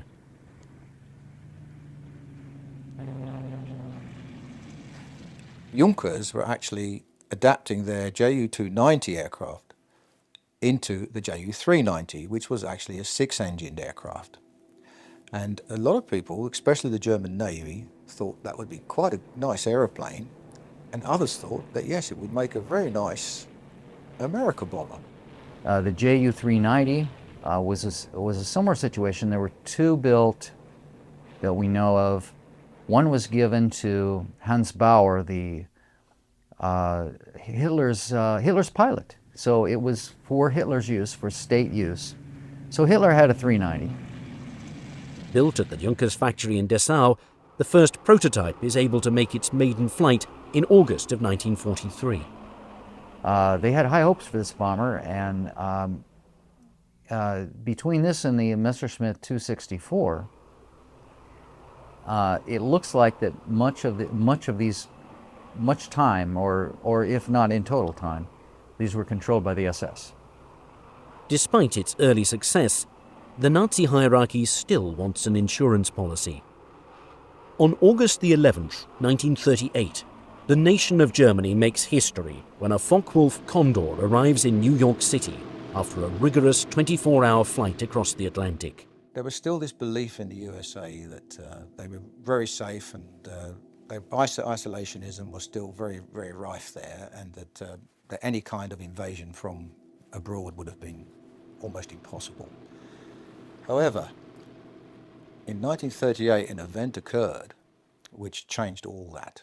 This was that on the 10th of August 1938, a Focke-Wulf 200 took off from Berlin-Staaken and flew right across the Atlantic and landed at Floyd Bennett Field in New York after a 24-hour, 59-minute flight, non-stop. This put the wind up senior military people who suddenly realised that they weren't quite as safe as they thought. Having proved itself capable of flying long distances, the aircraft goes to work during the war, providing reconnaissance for U-boat operations. The Focke-Wulf 200, it was of course the civil Condor at one stage, and then it was militarized to become the Courier. And in fact, as the Courier, it was very successful as a reconnaissance aircraft over the Atlantic. It was very heavily armed, and it had a wide range, and where it did the damage was it could operate beyond fighter range from England or from Britain. Now, the plan is to evolve the Condor the same way that the 290 is being evolved. The result is the TA-400, consisting of 6 BMW 1700 horsepower engines. Just to keep this monster up in the air, an unprecedented 32 fuel tanks, capable of carrying 7,000 gallons of gasoline, are put on board the aircraft. Possessing a pressurized cockpit, 2 remote-controlled turrets, 20mm cannons, and a payload of 22,000 pounds. The third of the America bombers appears to be the deadliest. As Germany struggles to find a way to attack the United States, many options are looked at. Submarines, space rockets, and espionage are appealing, but the most realistic strategy by 1942 is a long-range bomber. 3 companies, Messerschmitt, Junkers, and Focke-Wulf, all bring their designs to the table and begin working on planes that can render a decisive blow against America. Russia did not actually capitulate. And in the winter of 1941, it actually launched a counterattack in front of Moscow. And there began a phase of the war which was to last more or less till its end. It was a war of attrition, a war eventually to be on 2 fronts, precisely the war the Germans always knew they couldn't win. By 1944, the tide has turned in favour of the Allies. Beginning in 1943, the American Air Force and the RAF, the British Air Force, were mounting 1,000-plane raids against Germany. By 1944, these raids were creating havoc in Germany. 3 raids against the city of Hamburg resulted in something like 50,000 German dead. The cities in Germany were being destroyed, leveled at the rate of something like 2 a month. While the principles of war remained unchanged, the use of new weapons revised the concept of war. This time, Germany was faced with a weapon that leaped over battle lines and frontiers and smashed at the ultimate enemy, the German worker, who equipped and fed the German soldier. This time, the enemy nation was physically destroyed before its defending army was defeated. But as the Allies came to rely increasingly on a strategy of strategic air power as a way of bringing Germany low, the need became pressing for some sort of escort fighter, and of course that need was met in the P-51.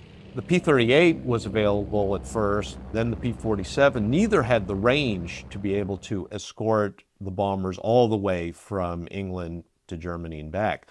The P-51 was the first that could do that. So now you had bombers flying raids all the way into the heart of Germany, even as far as Berlin, being able to have a very effective fighter escort the whole way there and back.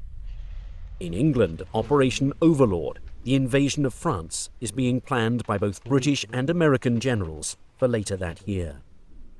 At D-Day, in the final planning, the head of Allied tactical aviation was asked, well, what are we going to do about the German fighters? He said there aren't going to be any German fighters so far. And he was essentially right, because they'd been wiped out by then. So, I mean, you know, it had a huge effect, I think, on the whole course of the war, of being able to bring the fight directly to the German tactical aviation forces. For a Germany in its last throes, they begin turning to the secret weapons they have invested so much time and money into as the saviors that can strike a knockout blow. The Holy Grail was a weapon of mass destruction. And they had gone the road of the nuclear, hoping to get the nuclear bomb. They had gone the road of the V1 and the V2. But they were always, as I say, searching for that Holy Grail. August of 1944, Hitler and Mussolini met in Germany. Mussolini took a train to Germany, and they had a little heart-to-heart talk. Mussolini said to Hitler, look, I've been deposed once, I've been reinstalled in northern Italy. The Allies are in Italy. The Allies are closing in, the Russians are closing in from the east. It's August of 1944, and what guarantee do I have, if I still throw in my cards with you, Adolf Hitler, that you can actually pull this war out, because it's not looking good now. And Hitler said to Mussolini in so many words, I have some wonder weapons coming. In Peenemünde, the Luftwaffe is working overtime, getting the V1 flying bomb ready to launch. And if this device fails, the revolutionary V2 rocket is going to strike the fear of God into the Allies, being the predecessor of today's intercontinental ballistic missile. The V1 and the V2 were extremely important in terms of later weapons development. The V2, of course, a single glance at it will make clear that it is the ancestor of the later ICBM, the intercontinental ballistic missile. But perhaps even more than that for most Americans, it is clearly the ancestor of our NASA effort to reach space. The target for both these weapons is London, where no one will be spared. Britain's ally, the United States, is also set to receive a deadly dose of a different type of wonder weapon. The Americans were using Great Britain as an aircraft carrier to bomb Germany. Bombing England or bombing London alone, the British may have said no more, but there's no guarantee that the Americans were even going to let them do that at this point. They were so intent upon crushing Germany, and they had the Russians moving in from the east. So for a lot of political reasons, you have to stop this at the source. So the Germans were interested in bombing New York City, number 1, Moscow, number 2, and London, number 3. In order to strike fear across the Atlantic, the America bombers are being hurried along. As development continues, the Nazi leadership is hoping to get at least one of these planes across the ocean to deliver a fatal blow. The Junker 390, which was tested in a flight that managed to remain aloft for something like 12,000 miles, which would easily have made a round trip to the United States. And one of the practice runs they ran within 12 miles of the U.S. coast. The Germans even had another bomber in their plans, and that was a Messerschmitt plane, the Me-264. It was also tested and very likely could have struck the United States. If this plan proves successful, the psychological impact could be the German equivalent of the Doolittle raid. Yeah, the targets for the Me-264 would obviously have been preferred to be military targets, but the propaganda value of simply dropping a few bombs on New York would have had an amazing effect both in the USA and on the morale in Germany. In the USA, it would have no doubt caused a lot of panic and created a lot of defensive maneuvers within the East Coast because they didn't know if and when the bombers could come back. In bombing the United States, the Germans saw that they could politically damage the United States, damage the American leadership so much that the Americans would reconsider their quest for total victory. That, in other words, that the Germans could do a deal. The Germans could do an armistice on the Western Front and perhaps keep fighting the Soviets. They really didn't like the Soviets. The Americans and the British they didn't, that wasn't part of the bargain when they started the war. They really didn't, they looked upon us as more of a nuisance that got to festered and became a huge problem for them. So they would have always liked to just do away with us and continue fighting the Soviets. As intelligence leaks, President Franklin Roosevelt and Prime Minister Winston Churchill begin to worry about the secret weapons Germany might have in store for them. Franklin Roosevelt was very conscious of the capacity of German science. And indeed, in 1944, in December of that year, one of his agents who was posted in Turkey, which was a hotbed of international espionage, reported to him that the Germans had mastered another weapon called the V3, and that it was capable of attacking the United States. Now, Roosevelt took this threat seriously. In fact, he confided to one of his people that he understood that a single bomb launched in this method could destroy a United States city. So he put the East Coast on alert when this attack presumably was going to happen. Obviously, it did not occur, but it pointed out the potential of German science. If resources are diverted, England will be softened up for the eventual launchings of the V1 and the V2. The only thing that Germany does not have on its side is time. By 1944, as the America bombers are being developed, Germany remains in a weakened state. Being pounded into submission day and night by Allied planes taking off from the coast of England, and with the Soviet Union moving in from the east, it's no longer an if, but when the Nazis will surrender. Their factories cannot continue unless a dramatic reversal of fortune occurs. Only a miracle weapon can save them, which, along with the V1 and the V2, is hopefully the planes designed to pulverize Uncle Sam. However, just as the project begins to develop, the dominoes begin to fall, lessening the chances that one of these planes will make it up into the skies before it's too late. The first of these is the decision by the Portuguese government to lease the Azores bases to the Allies.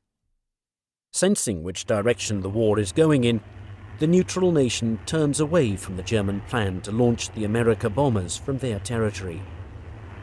This key strategic site, where the Third Reich planned to base these planes, is now only a distant memory. As German cities and industries crumble, Luftwaffe officials are forced to make drastic cuts. In many respects, the America bombers are typical of the hundreds of secret projects being mismanaged that become the Achilles heel of the Luftwaffe. Right up to the last day of the war, they were working on 138 different guided missile projects. How can a nation which is on its knees be expending effort like this? Fortunately for us, they were expending this sort of effort through total mismanagement and lack of control of their resources. And one of the failures of the German Luftwaffe was their inability ever to work out a sane procurement and production process. Prototypes would be built and abandoned. They would be rebuilt and altered by Hitler's order and abandoned, and rebuilt a third time and perhaps put into production as an aircraft very, very different from what the original designers had intended. This took place throughout the war, compared to, for example, U.S. procurement policies, which become a giant bureaucracy embodied in the War Department and soon thereafter, World War II, embodied in the Pentagon. The Germans were simply not able to compete on that level. Only 3 Me-264s had actually been ordered, out of which only 1 was realized, and the other 2 were still in small parts, and nothing really serious was taking place there. And then out the blue, the RLM, the German Air Ministry, asked if they could produce 30 Me-264s. But then everybody realized that where would they build them, how would they build them, and from what would they build them? It was really, the boat had been missed on any of that. The resources, the time, the crews, the ground support equipment, the bases, because you can't base aircraft of that size on a grass field. You need all the infrastructure. You have to get the bombs to the base, you have to get the fuel to the base, and not just once. You have to get the fuel coming back constantly, day after day after day. It's a huge infrastructure that the Americans and the British had to put up in Great Britain. The UK was a giant service station. It's hundreds, thousands of aircraft had to be refueled constantly. That infrastructure did not exist in occupied Europe for a large bomber force. Because sending 2 aircraft every week, what's the point? With resources strained, planes still in their design stage are now in the crosshairs. One aircraft that's on the chopping block is Focke-Wulf's TA-400. After assessing its design and noticing it requires more labour and materials than the Me-264, the decision to cancel it is made in late 1943. They investigated and then realised that to actually build it and make it fly would take so many years that it was just impractical to even consider the project as being feasible. Even as the prototype of the Ju-390 proves to be feasible, by mid-1944, all orders of that plane and the 290 are cancelled. Again, it would have taken a vast amount of space and material and everything to build. And it really, the performance of the 390 didn't come up to what was expected. So that idea didn't go any further, although the German Navy quite liked the aeroplane. Now, the only hope is with Messerschmitt. 1 was destroyed on the ground. The program was canceled, as all German programs were. There's a start-stop attitude. So it may have been started and stopped several times. Because of the changing situation of the war, and people had lots of ideas for strategic bombing. One day they were for it, the next day they were against it, and specifications were sort of being issued left, right and centre. Messerschmitt actually did produce a large number of projected modifications to his 264, but none of them ever came to any fruition.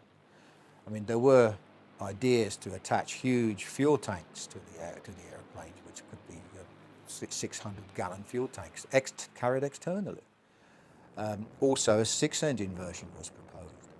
But all this was real pie-in-the-sky stuff, because none of it could really be achieved at that time of the war. Things were really starting to go bad for Germany, and a lot of this stuff was just panic measures, trying to sort of clutch things out of the air, which really were just not possible. With the continued bombardment causing a severe strain on the country's resources, Erhard Milch decides to stall production of the 264 and instead focus on the 262. The priority now is defence, and the hope is that this jet fighter bomber can shoot down the flying fortresses that have been pounding them into submission. That same year, several Allied bombing raids on the Messerschmitt factories damage all of the 264s beyond repair. By October of that year, the aircraft is cancelled indefinitely. All of these factors combined spell doom for the America bombers. This is a solemn but glorious hour. I wish that Franklin D. Roosevelt had lived to see this day.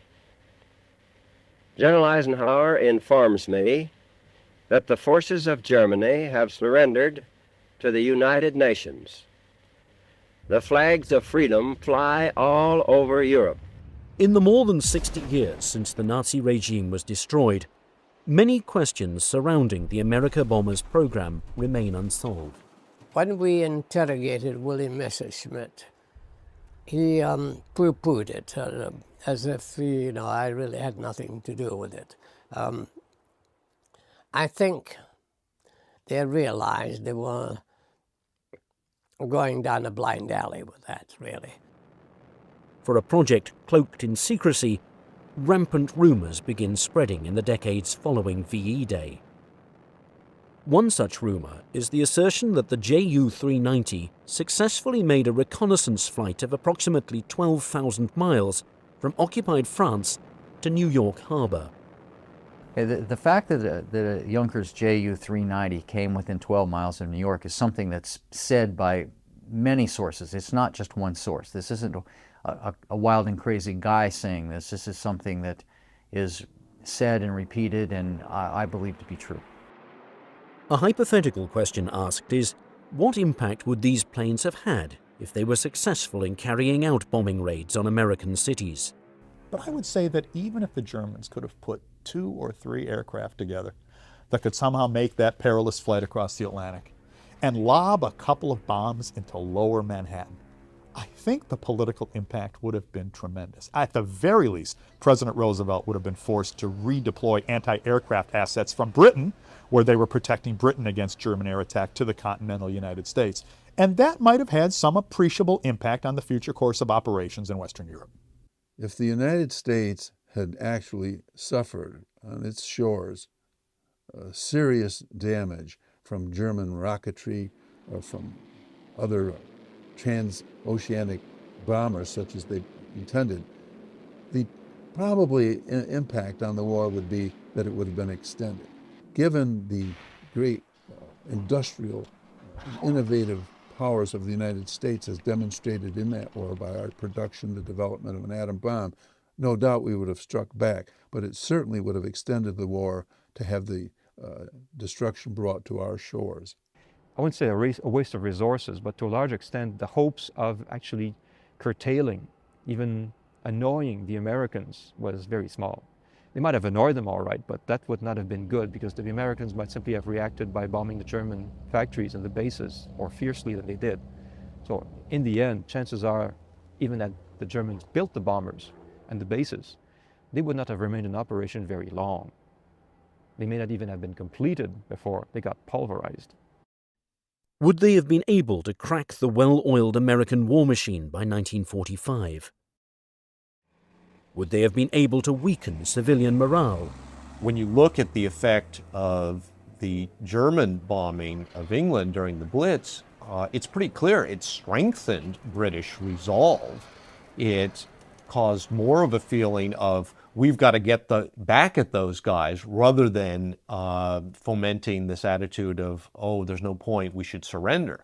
So if you're talking about strategic bombing as trying to sap the morale of the enemy, the evidence is pretty clear that doesn't work. Naturally, the American people probably felt very secure having an entire ocean between ourselves and the war that was raging in Europe. What effect, let's say, on morale would have occurred had the Germans been able to strike us directly? I think it would have been very likely the parallel with London and Berlin. These places were smashed. Berlin was practically reduced to rubble by 1,000-plane raids, but people kept their chins up. They managed to take it and went on from day to day. I don't believe that the American people would have reacted anyway differently.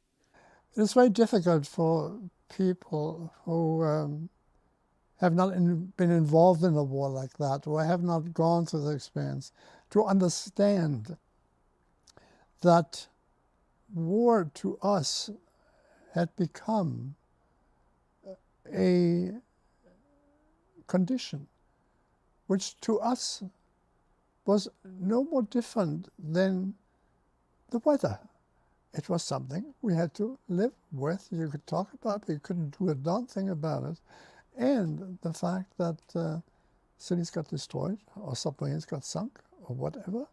It was just part of war, and we took it very naturally somehow without being as dismayed as we are today when we read history.